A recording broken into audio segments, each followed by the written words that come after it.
नमस्कार, आप सभी का एमबीएन नेटवर्क पे बहुत स्वागत है।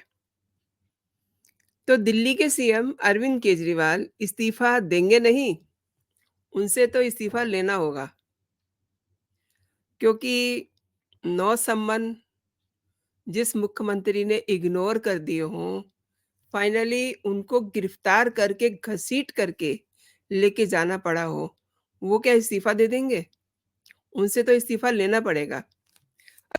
कोर्ट ने बहुत कायदे से केजरीवाल को इस्तीफ़ा ना देने पे फटकार लगाई है।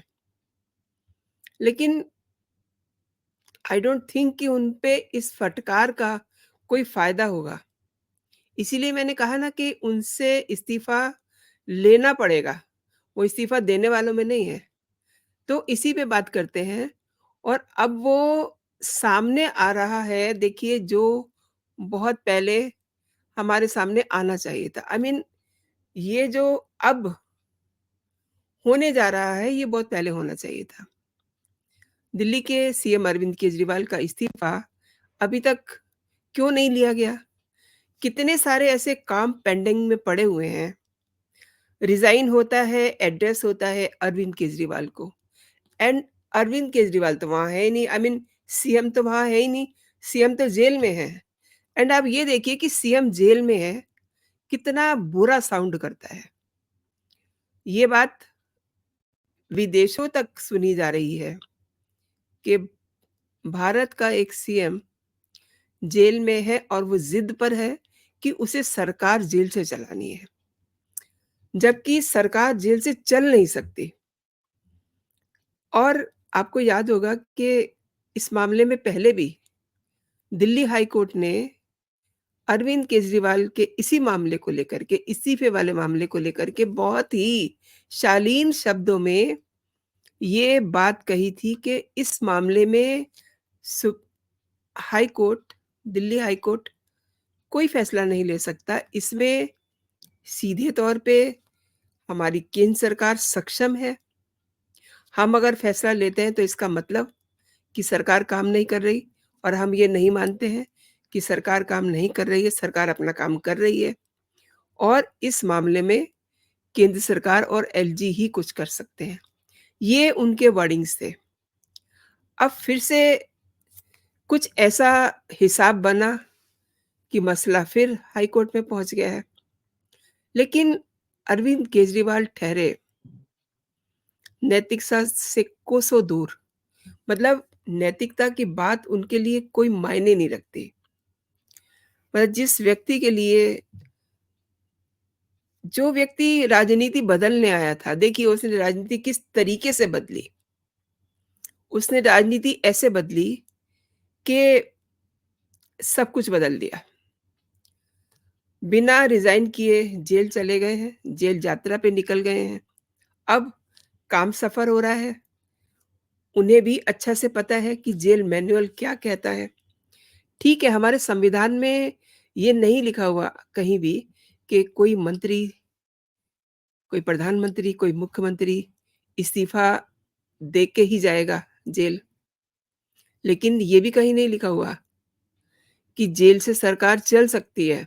मतलब जेल से सरकार चल सकती है, इस पे कोई कमेंट नहीं है, लेकिन जेल मैनुअल को जब हम देखते हैं, तो जेल मैनुअल ये कहता है कि हम जेल में कुछ भी साइन नहीं कर सकते और ज़्यादा लोग आ नहीं सकते। तो सरकार कैसे चलेगी? अब जैसा कि मैंने बताया कि बहुत सारे कामों की पेंडेंसी है, लेकिन बच्चों की शिक्षा बच्चों की शिक्षा से कोई समझौता कभी भी किसी भी सरकार को नहीं करना चाहिए। और ये मामला दिल्ली नगर निगम यानी कि एमसीडी के स्कूल के बच्चों से जुड़ा हुआ है, जहाँ पर बच्चों को किताबें नहीं मिली हैं, यूनिफ़ॉर्म नहीं मिली है और ऑब्वियसली सरकार का ये जो एटीट्यूड है, दिल्ली सरकार का, इस पे अब अरविंद केजरीवाल को कोर्ट की तरफ से फटकार तो मिलनी ही चाहिए थी और वो मिली है। देखिए, बात बिल्कुल सही है, ये कहीं नहीं लिखा हुआ, लेकिन शर्म और नैतिकता वो भी कोई चीज़ होती है ना। और इसी वजह से एक्टिंग चीफ जस्टिस मनमोहन और जस्टिस मनप्रीत प्रीतम सिंह अरोड़ा की डिवीजन बेंच ने ये कहा है कि केजरीवाल को सिर्फ सत्ता की चाहत है। मतलब कितनी शर्म की बात है। कोर्ट अगर ये कह रहा है कि केजरीवाल को सिर्फ सत्ता की चाहत है। अब आप देखिए, राजनीति बदलने आए थे, लेकिन सत्ता की लोलुपता में इतने गिर गए हैं। कोर्ट इस बात को कह रहा है कि सत्ता की आपकी चाहत है सिर्फ, और दिक्कत ये है कि आप सत्ता हथियाने की कोशिश कर रहे हैं। यही कारण है कि आपको सत्ता नहीं मिल रही है। इतनी बात अगर कोर्ट कह दे, तो जो सीएम है, जिसने सीएम पद की शपथ ली हुई है, जिसने देश के लिए शपथ ली हुई है कि वो देश और जनहित के काम करेगा, इसकी शपथ ली हुई है। वो अगर अब वो शपथ ही भूल जाए, अच्छा उस शपथ को रहने दीजिए, जो अपने बच्चों की कसम भूल जाए, उसका क्या करिएगा? उसका कौन क्या बिगाड़ लेगा? बात तो यहाँ खत्म हो जाती है, लेकिन मैं बात यहाँ खत्म नहीं करने वाली। Delhi high court social jurist नाम का एक संगठन है, जिसकी तरफ से एक जनहित याचिका पर सुनवाई कर रहा है कोर्ट, और इसमें ये बताया गया कि एमसीडी स्कूलों में पढ़ने वाले जो बच्चे हैं, उनको किताबें नहीं मिली हैं, और ये नगर निगम की आपसी खींचतान के कारण ऐसा हो रहा है कि बच्चे टिन शेड में पढ़ने को मजबूर हैं। ये वो सरकार है जो ये कहती है कि बड़े-बड़े स्कूल बनवा दिए हैं, हमारे स्कूल को तो जे बाइडेन की वाइफ देखने आई थी, फलाने की वाइफ देखने आई थी, ढिमकाने की वाइफ देखने आई थी। इतनी सारी डींगे मारते थे अरविंद केजरीवाल और उनकी पूरी टीम, और असलियत क्या है? और दिल्ली सरकार के वकील शादान फरासत ने कोर्ट में दलील दी है कि एमसीडी की स्थायी समिति की गैर मौजूदगी में किसी अधिकारी को शक्तियां सौंपने के लिए मुख्यमंत्री की सहमति की जरूरत होगी। ये उनके वर्डिंग है। चूंकि अभी वो हिरासत में है, इसलिए देरी हो रही है। इस पर कोर्ट ने कहा कि इसका मतलब ये नहीं है कि छात्रों को किताबों के बिना पढ़ने के लिए छोड़ दिया जाए। दिल्ली सरकार खुद चाहती थी कि केजरीवाल जेल रहते हुए सरकार चलाएं, और हमने इसका हमेशा विरोध किया। अब आप देखिए, अच्छा पहले आप पूरा मसला समझ लीजिए कि ये पूरा मसला क्या है। जैसा कि मैंने आपको बताया कि सोशल जूरिस्ट नाम का एक संगठन है। उन्होंने एक पीआईएल डाली हुई थी, जिस पे ये मुद्दा उठाया गया कि एमसीडी के स्कूलों में जो बच्चे हैं, पढ़ रहे हैं वहाँ पे, उनको उनके कोर्स की किताबें नहीं मिल रही हैं, और नागरिक निकाय में जो आपस की रस्साकशी है ना, उसके कारण वो मजबूर हैं अपनी पढ़ाई से दूर जाने के लिए, और वो टीन शेड में पढ़ रहे हैं। और मामले की पिछली सुनवाई के दौरान एमसीडी आयुक्त कार्रवाई में शामिल हुए थे और पीठ को सूचित किया था कि लगभग 2 लाख छात्रों के पास कोई बैंक खाता, वर्दी नहीं है। इसलिए इन छात्रों की को जो स्टेशनरी है, वो उसकी आपूर्ति नहीं हो पा रही है। और उन्होंने ये भी कहा था कि नोटबुक, स्टेशनरी स्टेशनरी की जो आइटम्स रहती हैं, कॉपी किताब और यूनिफ़ॉर्म, स्कूल बैग, इसके मतलब वितरण ना होने का एक प्रमुख कारण स्थायी समितियों के गठन का ना होना है। केवल स्थायी समिति के पास ही 5 करोड़ से अधिक मूल्य के अनुबंध देने की शक्ति और अधिकार है।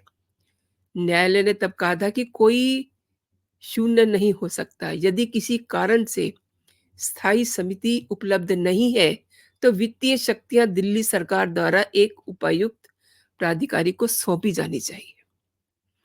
और खंड ने सरकार को 2 कार्य दिवसों में आवश्यक कार्रवाई करने का निर्देश भी दिया है। अब आप ये देखिए कि फिर वही बात आती है, बार-बार रिपीट करनी पड़ती है कि केजरीवाल तो आम आदमी हैं, राजनीति का ट्रेंड बदलने आए थे। राजनीति का ट्रेंड क्या बदला? अब आप देखिए कि आज की कार्रवाई के दौरान एसीजे मनमोहन सिंह ने, जो इनके मंत्री हैं, शहरी विकास मंत्री सौरभ भारद्वाज, जिनको आप हर दिन सुबह 10 बजे एक्स के हैंडल पे मजमा लगाए हुए बैठे हुए देखते हैं ना, इन्हें नहीं मालूम कि इनके बच्चों की स्कूलों के जो बच्चे हैं उनकी क्या दुर्दशा हो रही है। इस पे कोर्ट को ये कहना पड़ा कि आपने आँखें बंद कर ली हैं, आपको दिखाई नहीं दे रहा कि स्टूडेंट्स के क्या हाल हो रहे हैं और आप घड़ियाली आँसू बहा रहे हैं। और उन्होंने ये भी कहा कि आदेश में सौरभ भारद्वाज का भी नाम डाला जाएगा। फरासत ने ये कहा कि एमसीडी के पास स्थायी समिति नहीं होने का कारण ये है कि एलजी ने अवैध रूप से एल्डरमैन की नियुक्ति की है और मामला सुप्रीम कोर्ट के संज्ञान में है। अब देखिए बातें कैसे खुल रही हैं। फरासत ने ये भी कहा कि दिल्ली सरकार के पास वैसे भी ज़्यादा शक्तियाँ नहीं हैं, लॉजिक बहुत है। इसका मतलब तो यही हुआ ना कि लॉजिक बहुत है, बात को नीचे गिरने नहीं देना और अपनी बात ऊपर रखनी है, किसी की बात सुननी नहीं है। अरे! डे 1 पे ही जब आपको अरेस्टिंग हो रही थी, उसी समय आपने रिज़ाइन कर दिया होता, तो इतना रायता नहीं बिखेरता। लेकिन अरविंद केजरीवाल को तो जमी हुई दही पसंद नहीं है, उन्हें रायता बिखेरना ही है। और इस पर दिल्ली हाई कोर्ट ने ये कमेंट किया कि दिल्ली सरकार को छात्रों के स्कूल न जाने और उन्हें किताबें ना होने की चिंता नहीं है। चिंता ये है कि सरकार की, यानी कि केजरीवाल की जो इंटेंशन है, जो उनका इंटरेस्ट है, वो सत्ता में है और सत्ता का सर्वोच्च अहंकार है। काफ़ी गंभीर टिप्पणियाँ की हैं, जो मैं आपसे शेयर कर रही हूँ। कोर्ट ने सरकार को चेतावनी दी कि इसे वो कम करके ना आके और कोर्ट की जो शक्तियाँ हैं, जो उसकी हिम्मत है, उसको वो अंडर एस्टिमेट ना करें। और आप बच्चों को एक व्यापारिक बिंदु के रूप में देख रहे हैं, वो हमारे लिए एक व्यापारिक वस्तु नहीं है। यानी कि बिल्कुल सही बात है। प्रधानमंत्री नरेंद्र मोदी अक्सर बच्चों को लेकर के ये कहते हैं कि ये हमारे देश का भविष्य है। लेकिन उस देश के भविष्य की इस तरीके से उसको ये व्यापारिक वस्तु बना रहे हैं, कमाल की बात है। और कमाल है केजरीवाल और कमाल है उनकी सरकार के मंत्री। और एसीजी मोहन ने ये भी कहा कि मामले में दिल्ली सरकार का रुख इस बात की स्वीकृति है कि दिल्ली में चीज़ें बहुत खराब हैं, साफ-साफ दिखाई दे रहा है। और एमसीडी के तहत लगभग हर प्रमुख पहलू ठप है। आखिरकार अपने मामले में अपना आदेश सुरक्षित रख लिया है कोर्ट ने और वो अपना फैसला सोमवार को सुनाएगा। लेकिन एक बात और है, हाई कोर्ट पहले भी बहुत गंभीर, कड़ी टिप्पणियाँ कर चुका है और ऐसा नहीं है कि केजरीवाल के मामले को कोर्ट समझ नहीं रहा। ये वही कोर्ट है, हाई कोर्ट, जहाँ से उनकी गिरफ्तारी को जायज़ बताया गया है।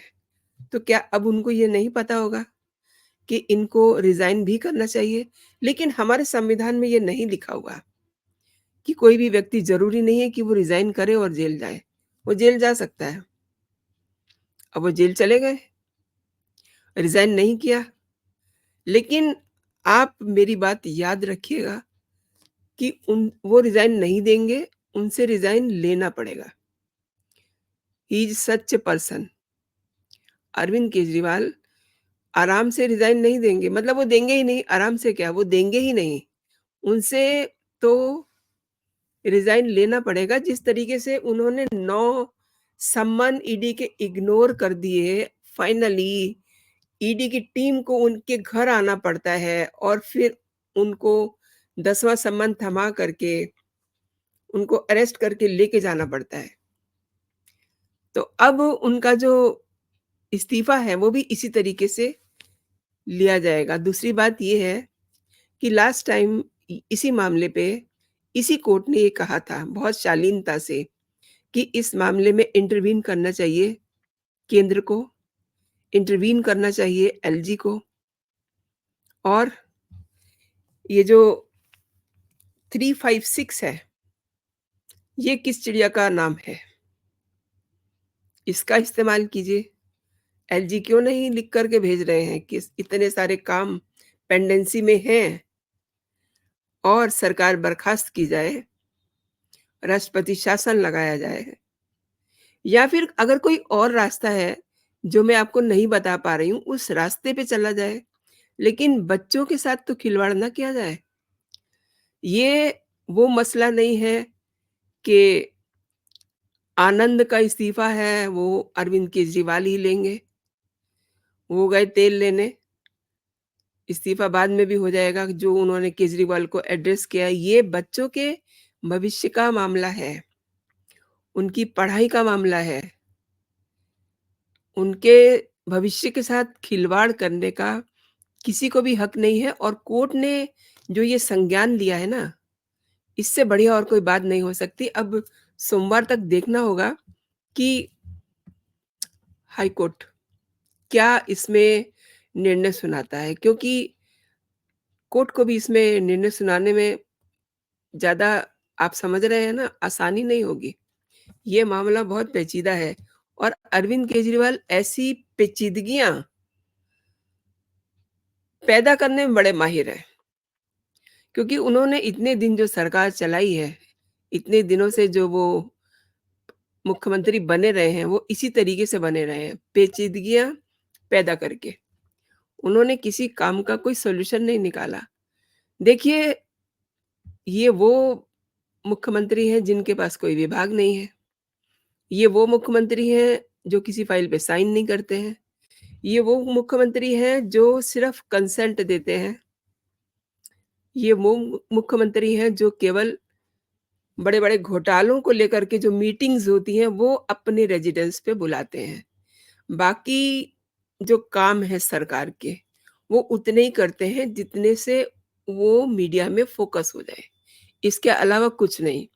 और जो इनकी टीम है, टीम केजरीवाल, उसमें संजय सिंह, उसमें सौरभ भारद्वाज, उसमें आतिशी मार्लेना और भी 2-3 को जोड़ लीजिए जो रोज़ आपको दिखाई देते हैं। सिर्फ़ और सिर्फ़ उन्हें अपना चेहरा दिखाना होता है और ये एक मैसेज देना होता है कि हाँ, वो ज़िंदा हैं, हाँ, वो हैं, हाँ, वो कुछ कर रहे हैं, इससे ज़्यादा कुछ नहीं। अब ये जो समस्या है, इस पे किसी ने दिमाग लगाया कि बच्चों की पढ़ाई कैसे होगी? बस एक ही गाना सुबह-सुबह उठ के गाते हैं कि केजरीवाल की जान को खतरा है।